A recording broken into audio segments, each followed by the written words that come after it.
Ils se font relativement rares les films grand public qui ne prennent pas les gens pour des abrutis, et il se trouve que Superman de James Gunn rejoint ce club qui ose encore parier sur nous et notre capacité, développée par l'habitude, à interpréter diverses formes narratives. Je vous préviendrai avant de passer au spoiler dans cette critique, mais sachez que les images des bandes annonces serviront à illustrer la vidéo.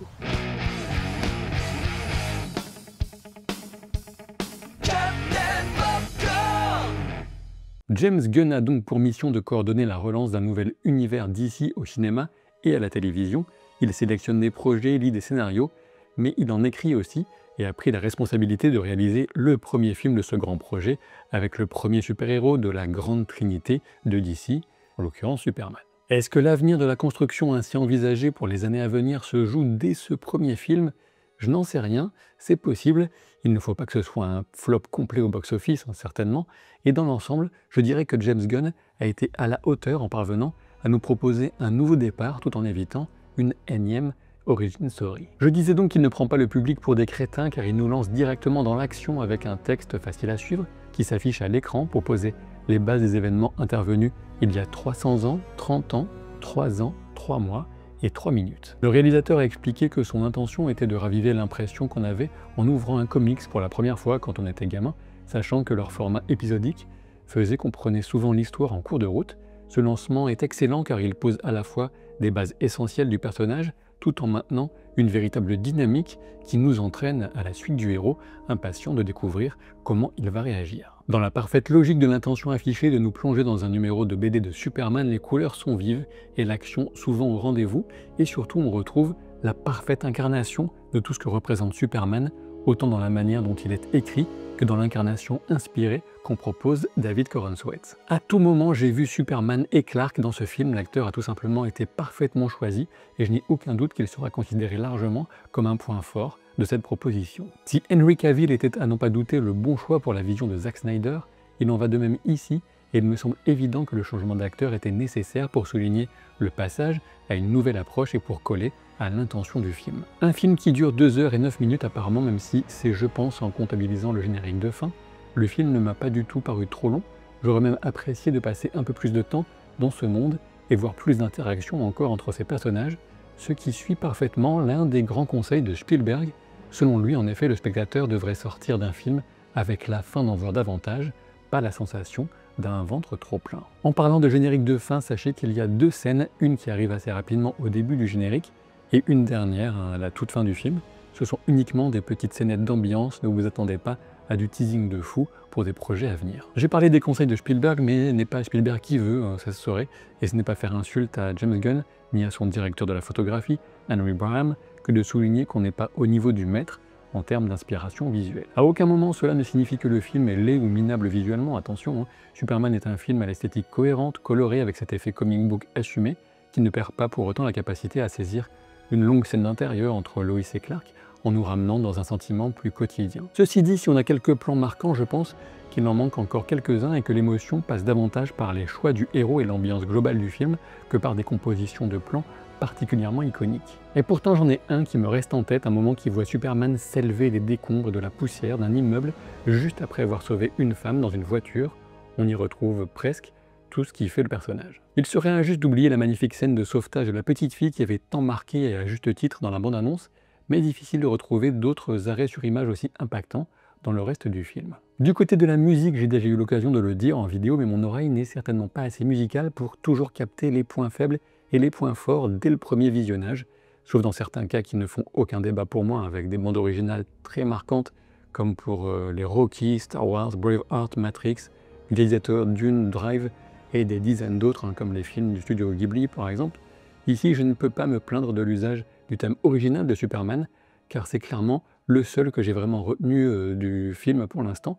Le reste devait être très exactement dans le ton de l'histoire, car mon émotion suivait au diapason celle des événements, ce qui est déjà pas mal, mais je suppose que ce ne sera pas une BO marquante de son époque. Ceci dit, James Gunn oblige, on a l'inclusion de 2 ou 3 au moins chansons pop qui viennent porter avantageusement certaines scènes, comme par exemple 5 Years Time de Noah and the Whale pour une scène marquante de Mr. Terrific. Le rythme du film est sans doute l'un de ses gros points forts dans sa capacité à enchaîner les rebondissements et à inscrire naturellement les nécessaires respirations qui permettent d'autant plus poser les personnages et les enjeux moraux et idéologiques du film. Car oui, la question de l'identité profonde de Superman, de ce qu'il représente comme espoir ou éventuelle menace, est au cœur de l'histoire, mais sans redite par rapport à la version de Snyder. Ce qui ressort le plus fortement du film est sans doute l'amour de Superman pour les gens et son immense respect pour la vie en général, ce qui est extrêmement positif, nécessaire et rafraîchissant, dans une époque où le cynisme des années 2000 a carrément cédé la place à une cruauté ouvertement assumée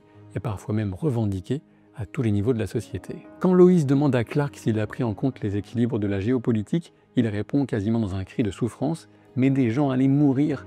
Et là encore le film, comme rarement maintenant à Hollywood, mise sur le public en nous proposant un débat sur le bien fondé d'une action qui n'a même pas été représentée à l'écran, une action qui précède le début du film. J'y reviens à nouveau car cela me semble précieux et je suis convaincu que des enfants parviendront à saisir l'essentiel de ce questionnement et du déroulement du film.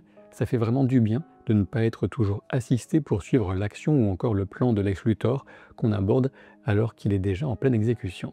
Et justement, il est plus que temps de parler de Lex, de Lois et des autres personnages, bien entendu. Le plan de Lex Luthor est sans conteste ce qu'il y a de plus actuel et de plus mordant dans la façon de saisir les dérives de notre époque. J'y reviendrai plus en détail dans la partie spoiler, mais la façon dont il mêle réalité et mensonge est le dénominateur commun des grands malfaisants. Ici, le génie de Lex Luthor est toujours démontré, jamais expliqué. Nous sommes les témoins du déploiement de son génie maléfique qui s'étend sur des domaines tels que la persuasion, la stratégie, la tactique en temps réel ou encore la science dure. Ce Lex Luthor est terrifiant car véritablement compétent. Et quand le vernis de froideur craque pour révéler son intense jalousie envers Superman couplé à un complexe de supériorité et donc d'infériorité, Nicholas Hoult est toujours au rendez-vous pour nous offrir un portrait presque clinique de cet antagoniste majeur. Certains craignaient la surabondance d'adversaires qui viendraient engorger le récit, mais il n'en est rien puisque Lex Luthor reste le maître du jeu. On pourrait éventuellement regretter le manque d'interaction entre Lex Luthor et Lois Lane, mais comme j'y reviendrai dans la partie spoiler, ce serait vite oublier la dynamique établie au sujet du méchant et de son comportement. Lois Lane, donc servie avec charisme et vivacité par Rachel Brosnahan, échappe totalement ici au cliché narratif de la femme en détresse.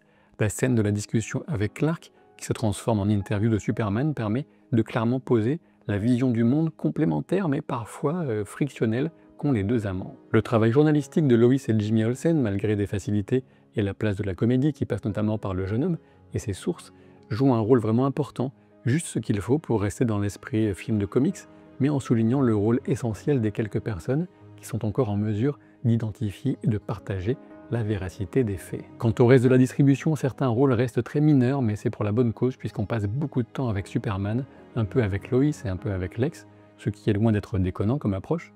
Le quatrième personnage le plus important est sans doute Crypto, et oui, le chien qui a servi de point focal pour certaines critiques qui regrettent qu'une adaptation de comics manque de réalisme. Voilà, qui donne à sourire, mais quelle que soit l'excentricité du personnage, au final, le choix de l'intégrer va parfaitement au script et à l'ambiance recherchée.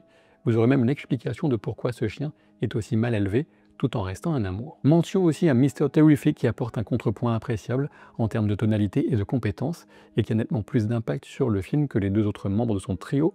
Comme on pouvait s'y attendre, le personnage de Guy Gardner, campé par Nathan Fillion, offre surtout un ressort humoristique. Je n'ai pas de grands reproches à faire à ce Superman, si ce n'est peut-être qu'il est un bon film et rate sans doute de peu d'être un grand film, du moins de mon point de vue. Il faut dire aussi que j'ai eu relativement peu de surprises, mais c'est uniquement de ma faute avec mes analyses de bande-annonce. C'est le jeu, ma pauvre Lucette, c'est bien fait pour moi. Vous l'aurez compris, j'ai passé un super moment, bien meilleur qu'avec Jurassic World Renaissance, exactement comme je m'y attendais, et donc ma recommandation va de soi si vous hésitez quant au film Popcorn à aller voir actuellement.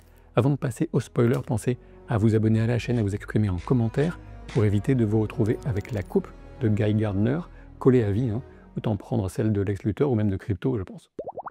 Maintenant que nous sommes dans la partie spoiler, je peux souligner qu'on voit assez peu Clark au final, où en fin de compte, on le voit tout le temps. On a un bref aperçu du rôle de journaliste maladroit qui sert d'alter ego à Superman en arrivant au Daily Planet, mais c'est presque anecdotique. Et quand je dis qu'on le voit tout le temps, l'explication en est simple, sans la nécessité de jouer le début de relation entre Lois et Clark, ce dernier devient peu pertinent pour une histoire qui doit se concentrer sur Superman, puisqu'il est la cible de Lex sans que ce dernier ne connaisse l'identité secrète de Kal-El. On est donc dans une représentation du personnage où Superman est clairement le véritable Clark, tandis que le journaliste est une couverture, un rôle qui disparaît dès qu'il est en interaction seul à seul avec Lois. Peut-être qu'en VO la distinction est plus nette entre la voix que l'acteur va prendre pour Clark et pour Superman, mais en VF, on a vraiment l'idée que c'est la même personne. Un petit mot rapide sur cette notion de lunettes hypnotiques qui permettent à Superman de renvoyer une autre version de son visage aux humains qu'il regarde quand il porte ses lunettes. Ça vient des comics, j'ai envie de dire pourquoi pas, on s'en fout un peu. J'ai particulièrement apprécié de voir Superman sauver un écureuil, un chien, et même se préoccuper de ne pas tuer le Kaiju qui lui semble être une créature un peu innocente, lancée dans un environnement inadapté. La réaction de Superman à la mort de celui qui était le premier à lui porter secours après sa chute dans la rue pavée de Metropolis en dit beaucoup sur lui et son idéal, et la manière dont Lex identifie et capture tous ceux qui sont proches de Superman ou critiques envers lui-même, en dit long sur sa fragilité, la fragilité de son ego, et sur le danger de la technologie de surveillance de masse entre de mauvaises mains. C'est évidemment la raison pour laquelle on n'a pas d'interaction entre Lois et Lex au moment où Lex apprendra l'implication de Lois, il en déduira sa proximité avec Superman, et s'il l'avait su dans le film, il l'aurait fait enlever et Lois se serait retrouvée dans le trope de la demoiselle en détresse. Pas étonnant donc que les deux personnages n'aient pas d'interaction, même s'il faut avouer que c'est un peu dommage en termes de dynamique et potentiel à l'écran. Et oui, s'il y a bien un personnage qui aurait pu balancer à Lex Luthor à quel point il est pathétique et de manière plus tranchante qu'une lame, c'est bien Lois Lane. Le plan de Lex consiste donc à détruire l'image publique de Superman entre Fermatrol, littéralement des singes esclaves de leur clavier, une crise frontalière instrumentalisée et un clone parfaitement contrôlé. Ce qui était inattendu, c'était cette intention initiale des parents naturels de Kal-El, à savoir son père Jor-El et sa mère Lara Lorvan. On note au passage le caméo de Bradley Cooper et de Angela Sarafian, que je connais surtout pour son rôle de Clémentine dans Westworld. Une intention donc des parents naturels qui consistait à positionner leur fils en dictateur éclairé de la Terre, profitant de sa supériorité naturelle sur les terriens, pour y faire le bien, tout en éliminant ses rivaux éventuels et en ayant de nombreux enfants avec plusieurs compagnes pour assurer la descendance de Krypton. Tout un programme. Voilà une approche qui fera beaucoup parler, je n'en doute pas. C'est un choix qui permet une exploration véritable de la perception de Superman sur Terre, tout en évitant le piège qui aurait été d'essayer de faire douter le public quant aux intentions d'un personnage aussi universellement positif. C'est bien sûr l'occasion de souligner l'importance des valeurs inculquées par les parents d'adoption de Clark. J'ai trouvé leurs rares interventions touchantes et réalistes dans la façon de dépeindre un couple de fermiers retraités aux valeurs profondément bonnes. On les voit peu, mais ce court laps de temps est vraiment mis à profit. Il faut dire que c'est encore une contrepartie du choix d'éviter une origin story et de nous plonger dans l'action. Plus d'un passage chez les Kent n'aurait pas été cohérent avec la manière dont Lex Luthor cherche sans cesse à surveiller les faits et gestes de Superman et à identifier ceux qui lui sont chers. Jonathan Kent a un rôle nettement plus important que celui de Martha ici, avec le discours extrêmement touchant que le père tient à son fils. Juste quelques phrases, plus qu'un discours d'ailleurs, quelque chose de très réaliste, venant d'un homme pudique, mais tenant à dire à son fils combien il est fier de lui. C'est une scène essentielle du film qui résume beaucoup sur son message. En effet, Clark se sent et se présente comme un humain, un étranger qui vient d'une autre planète, certes, mais finalement un humain qui fait au mieux en faisant des erreurs. Au sein de la forteresse de la solitude, le remplacement du message initial de ses parents par les souvenirs de son enfance sur Terre en dit beaucoup. De mon point de vue, cela ouvre un questionnement à explorer potentiellement dans le film Supergirl, d'autant que l'introduction du personnage à la fin de ce film établit un lien direct, mais sans nous expliquer qui Supergirl est vraiment par rapport à Clark dans cette version. On ne sait pas par qui elle a été élevée, par exemple, ni depuis combien de temps ils se connaissent. Je suppose qu'on pourrait revoir Superman dans Supergirl, même si rien n'est acté, sans parler de Krypto bien sûr. Depuis qu'il est connu, le casting de Millie Alcock dans le rôle est pour moi un excellent choix, puisqu'elle a vraiment su marquer de son empreinte son passage dans la première saison de House of the Dragon en Rhaenyra jeune. Et pour rappel, le film Supergirl est attendu dans 1 an environ. Il devrait être nettement plus galactique avec le voyage de Kara s'inspirant notamment des comics Woman of Tomorrow. Pour en revenir au scénario, mettre un clone derrière le masque d'Ultraman est un choix logique qu'on devine très facilement dans le film, notamment lorsque Superman mentionne la nécessité d'être en possession de son ADN pour permettre l'accès à la forteresse. Alors certes, on retombe malheureusement dans le travers d'opposer un héros un adversaire ayant exactement les mêmes pouvoirs que lui, mais il faut reconnaître que s'il avait fallu expliquer et donner corps à un méchant différent de plus, la construction narrative du film n'aurait pas tenu la charge. Une construction déjà un peu fragile en l'état, mais qui tient quand même grâce à l'élan que le film conserve du début à la fin. Je pense que c'était un pari très délicat à relever que de concevoir ce film en assumant le fait de commencer au beau milieu de l'action, ainsi qu'en introduisant autant de personnages. Nécessairement, certains personnages très secondaires en souffrent, au point de devenir vraiment anecdotiques, comme Hawkgirl, ou quasiment tous les journalistes du Daily Planet. On manque un peu de perspective aussi sur les motivations profondes de l'ingénieur qui reconnaît avoir sacrifié son humanité à la cause. On peut pointer la petite faiblesse scénaristique qui réside dans le fait que Lex Luthor ignore les selfies incessants de Eve dans des lieux hautement stratégiques. Cependant, c'est aussi une illustration plutôt intéressante du fait qu'il se considère tellement supérieur à elle qu'il lui est impossible d'imaginer qu'elle puisse représenter un danger. Cela va sans dire, mais le fait de voir un milliardaire de la tech s'immiscer au niveau de la gestion de questions stratégiques pour les États-Unis ou encore la manière dont les fake news sont utilisées via les réseaux sociaux pour orienter l'opinion publique sont des dérives étonnamment actuelles et réelles. James Gunn a bien souligné que l'aspect géopolitique du film ne vise à aucun réalisme et le script a été écrit avant que la situation au Proche-Orient ne parte aussi loin dans l'horreur.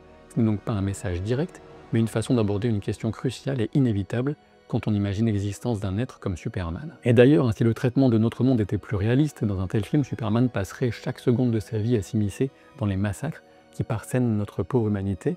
Mais bon, accrochons-nous encore quelques instants au plaisir d'avoir retrouvé ce héros iconique dans ce film si agréable. Si vous appréciez d'autres types de héros bienveillants, je vous recommande ma vidéo consacrée au secret de Gandalf. Comment a-t-il réussi là où tous ses pairs ont échoué?